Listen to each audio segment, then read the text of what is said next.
मुझे बस इतना कहना है, कभी मैं याद आऊं तो, कभी तन्हाइयों की रातें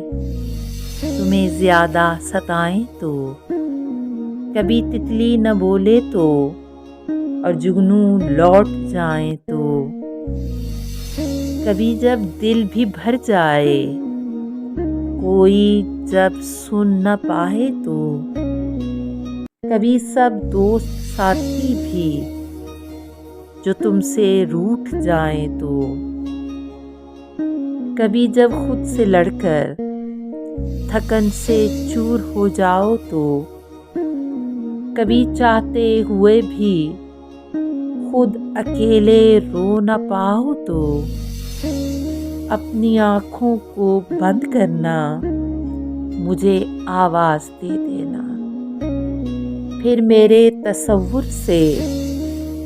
जो चाहे बातें कर लेना, मेरे कंधे पर सर रख कर तुम जितना चाहे रो लेना, जब मैं खुद लौट जाऊं तो अपनी दुनिया चले जाना, मगर बस इतना कहना है कि जब भी दुख या खुशियों में हमें दिल से पुकारोगे तो हमें साथ पाओगे।